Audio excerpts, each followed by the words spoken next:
Не, ну тема очень насущная, конечно, и такая прям звенящая. И не знаю, можно так выразиться или нет, нет каких-то четких исследований, если они, конечно, в нашей области вообще применимы, которые показывали бы точно, вот отвалились ресницы потому-то, потому-то. Точных ответов нет, поэтому все равно все это остается в области каких-то загадок и догадок.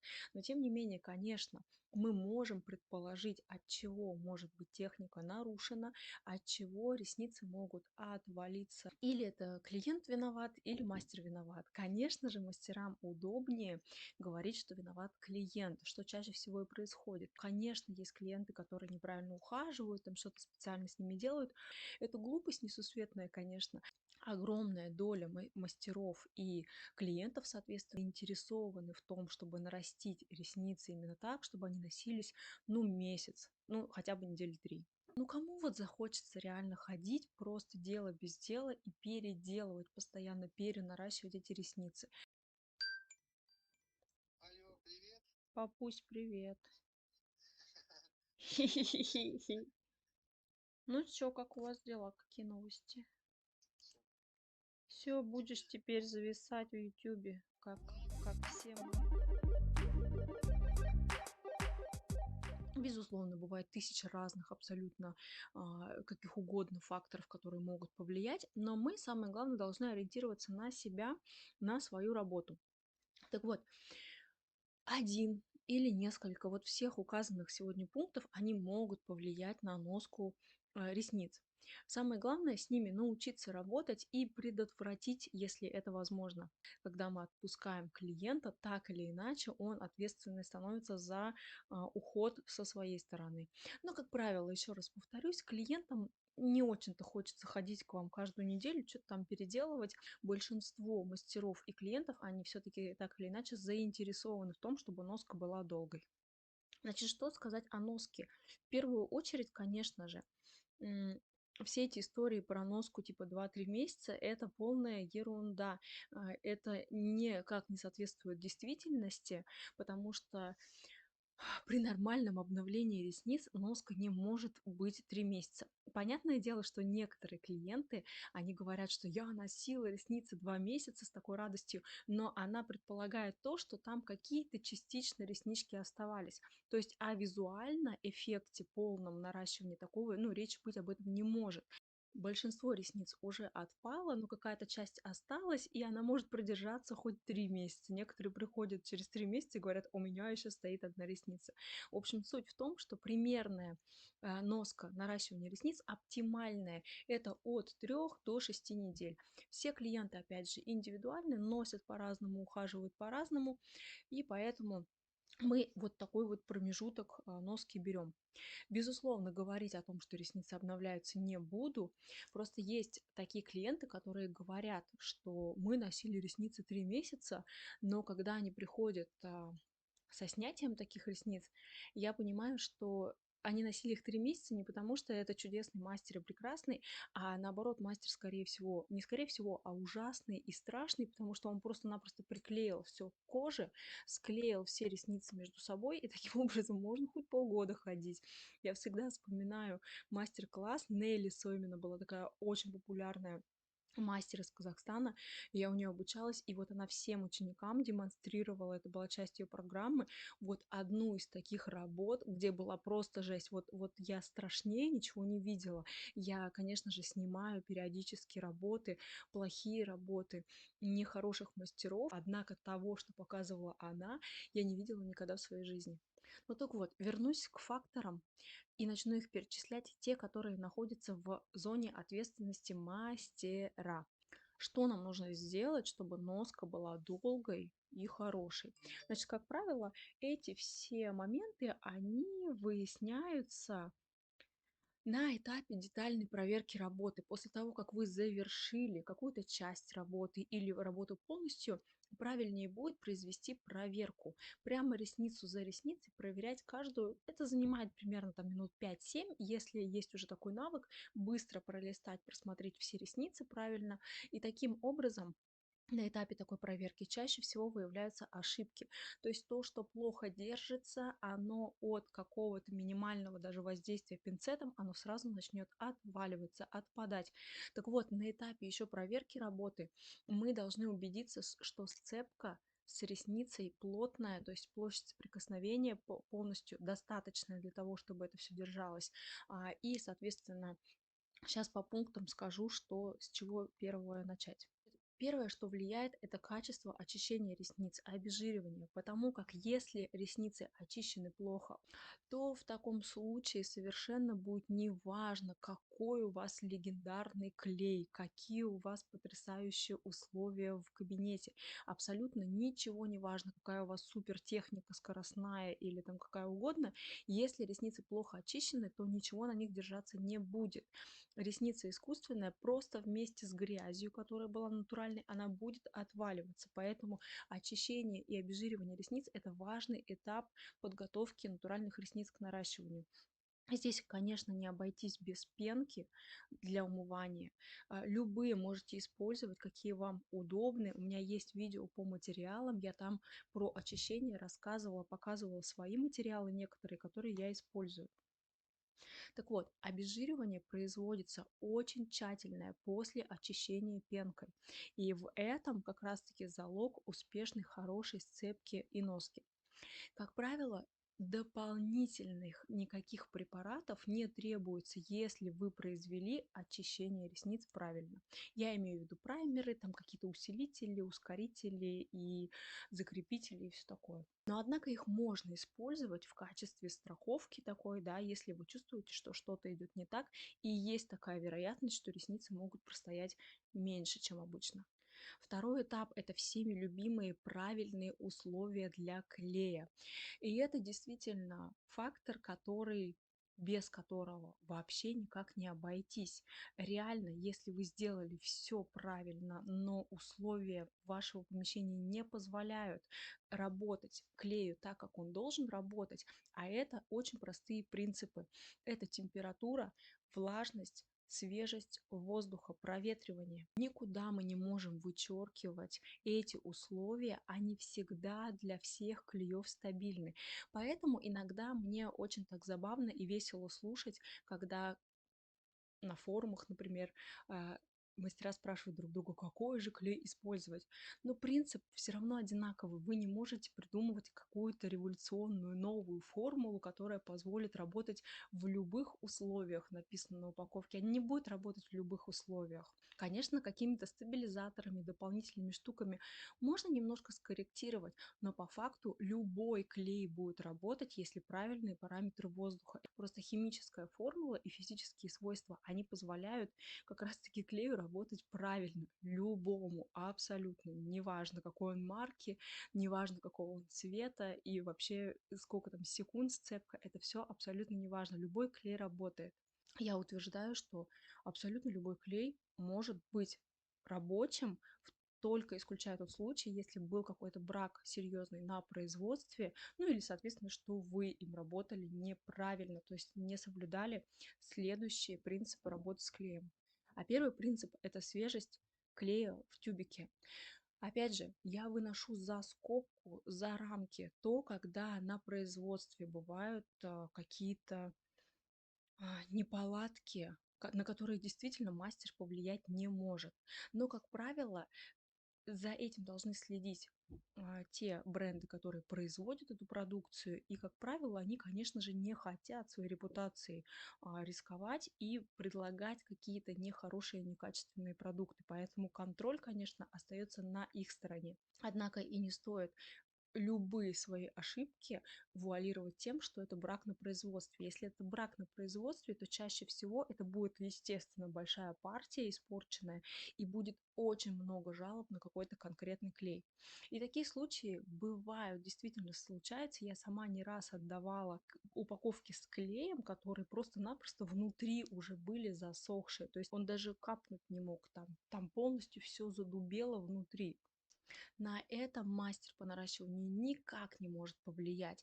И, как правило, если такие ситуации происходит, то клиенты совершенно лояльно к этому относятся. Эта ситуация реально очень редкая, если у вас надежный поставщик, если у вас хороший сертифицированный клей, в таком случае, скорее всего, проблем вообще никаких не возникнут. Но если даже они возникнут, ничего страшного, это все заменяется буквально очень быстро. А вот срок годности уже на вашей совести. Обязательно нужно маркировать клей, когда вы его открыли, и вообще смотреть, соответствует ли он сроку годности, потому что если его все уже свойства исчезли, то совершенно нет никакого смысла его использовать. Есть рациональность в том, чтобы использовать маленькие объемы, такие как 3 мл, 5 мл, если у вас небольшой поток клиентов. А если и купили десятку, то можно ее нещадно выбрасывать через месяц. И ставьте маркировку, значит, и обновляйте, соответственно, каждый месяц клей. Второй момент, что касается клея, это его свежесть на той поверхности, где вы с ним работаете. Я не знаю, будь то камень какой-то, или кристалл для клея, или что вы используете, я не знаю. Может быть, вот эти пластиковые штучки с дырочками, совершенно дурацкие, которые я вообще не понимаю, зачем они вообще придуманы. То есть она слишком большая, там очень много отверстий. И это постоянные какие-то лишние испарения. И плюс ко всему, если эта штука позиционируется как одноразовая, то скорее всего, рациональнее делать тогда, ну, там, на 5, на 6 капелек. То есть такие маленькие штучки, которые можно реально выбросить. А тогда, когда там очень много вот этих отверстий, получается, что половину вы использовали, потом ее надо куда-то девать, использовать какой-то гаситель, например, клей, или еще как-то ее закрывать. В общем, это нерационально делать большие вот эти одноразовые штуки. Одноразовое должно быть одноразовым. Вы сделали и выбросили. Вот в таком случае это имеет место быть. Но извините за отвлечение небольшое.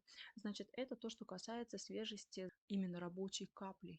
Обновлять каплю нужно обязательно каждые там 30-40 минут, в зависимости от того,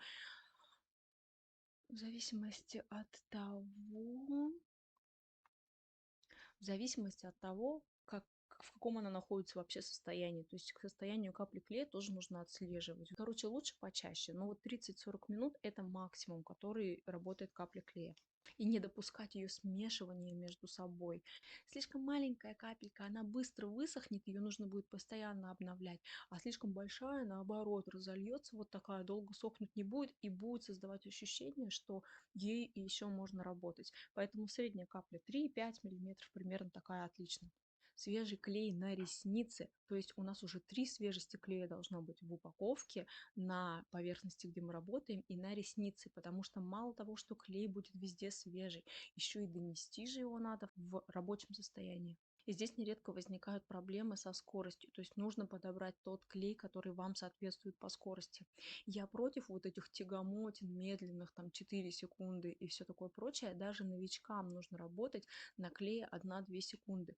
Но не стоит делать выбор в пользу очень быстрых, мгновенных, потому что чаще всего мастер может просто не успевать за ним и не понимать, в чем причина, а причина в том, что просто-напросто клей работает быстрее, чем вы.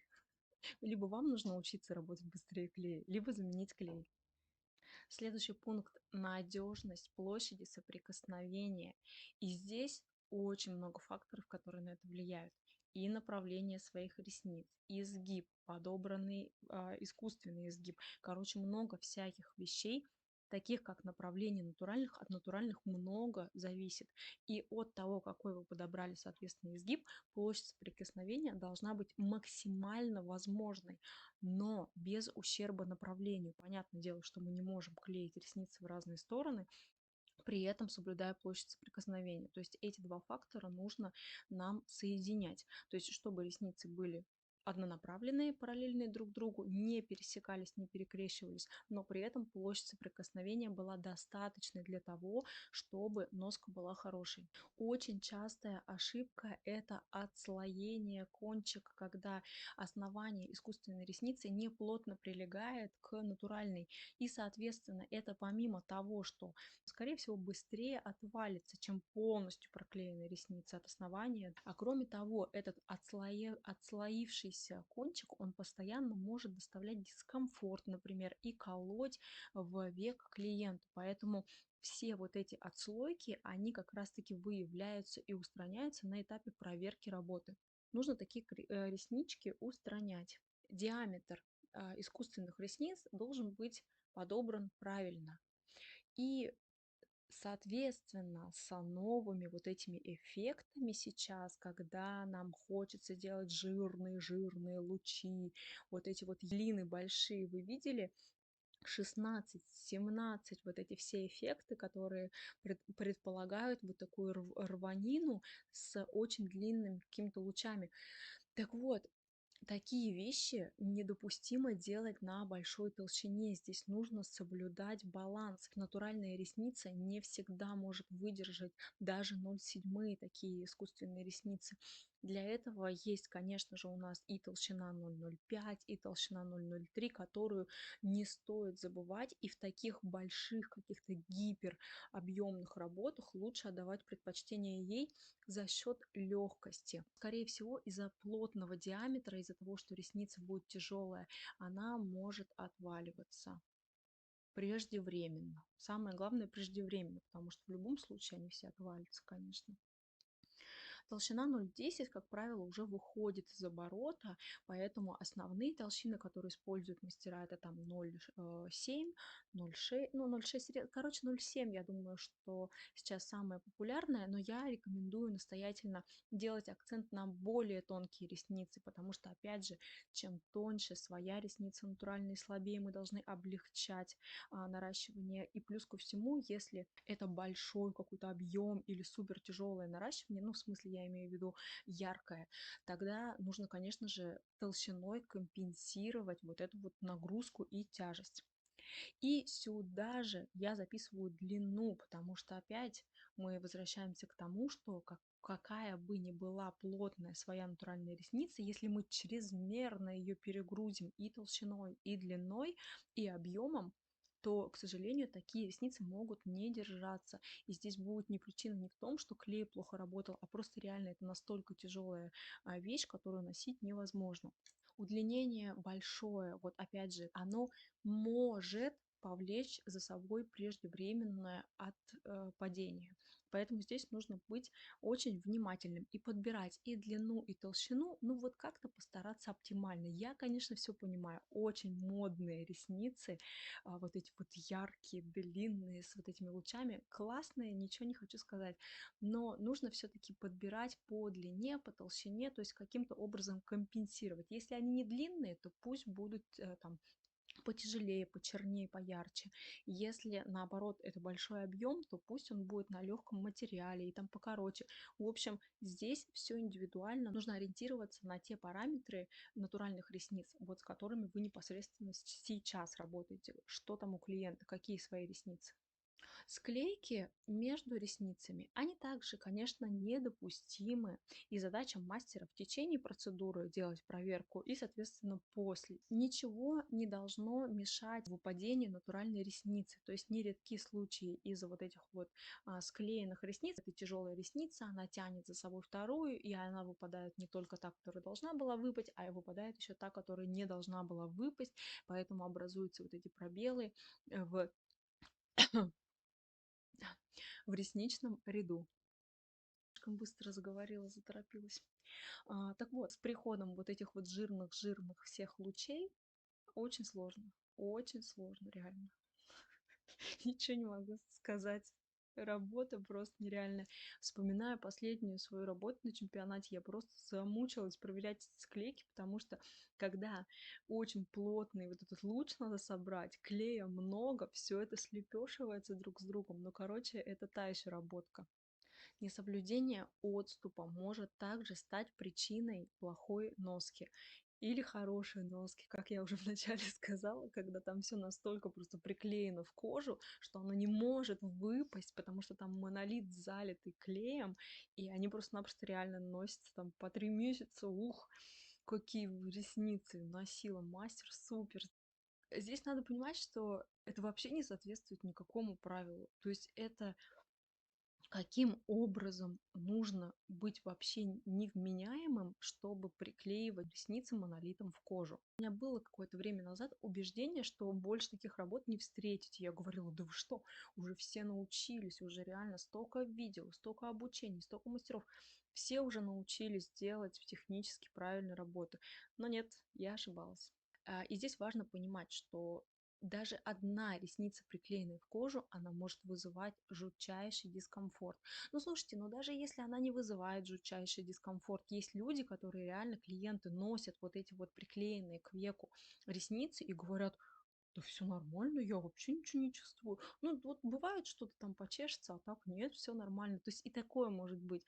Но важно-то понимать, что клиенты не всегда компетентны в этом вопросе. Точнее, они скорее всегда некомпетентны в этом вопросе. А мастер как раз-таки должен знать, что такие вещи, они просто-напросто недопустимы, так делать нельзя.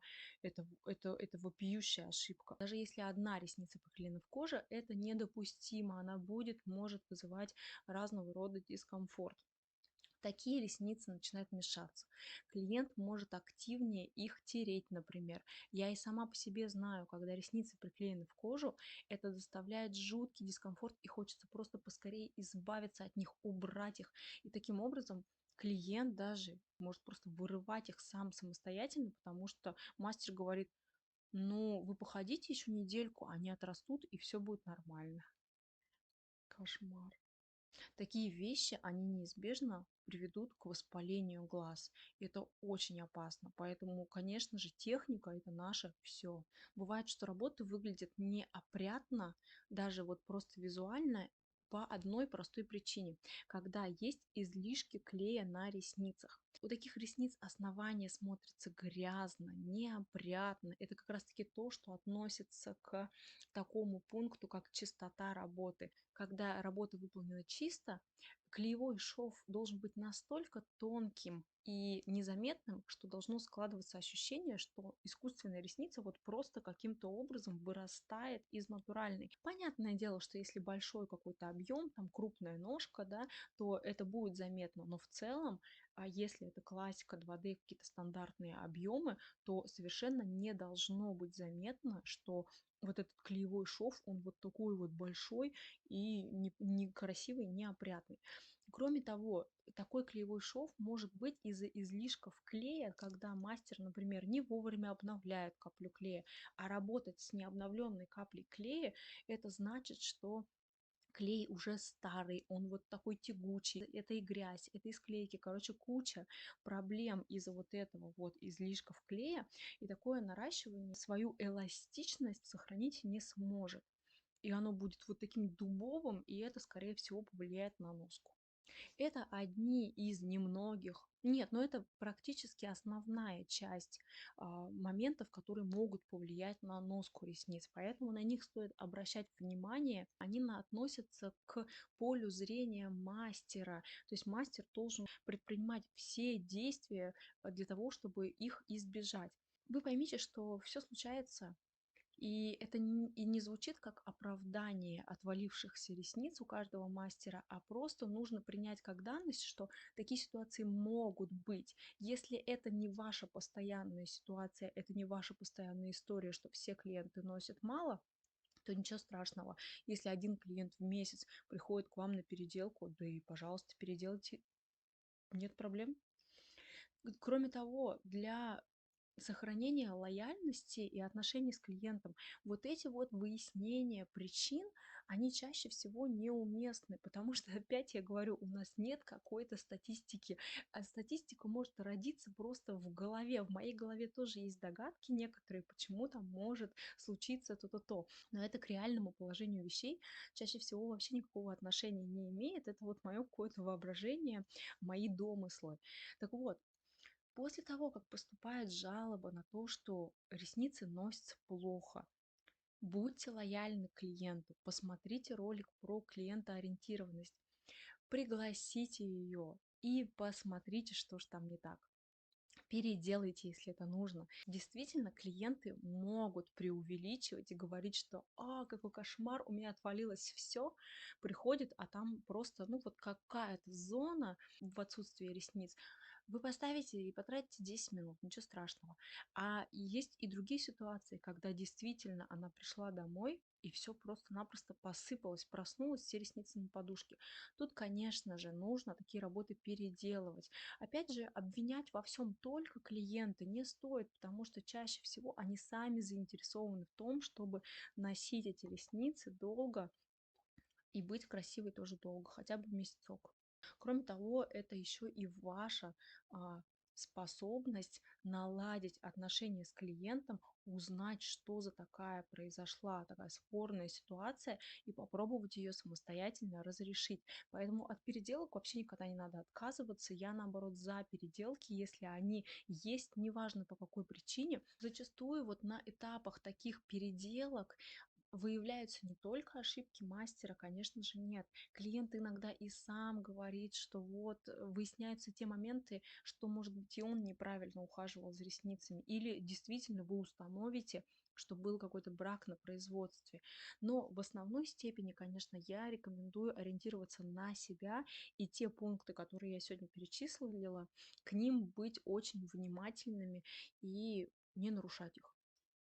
В любом случае, что бы ни было, какая бы ни была плохая носка, сохранять доброжелательное отношение к клиенту – это, конечно, главное. И быть готовым пойти к нему навстречу, а не просто отказать. У вас отвалились, это ваши проблемы.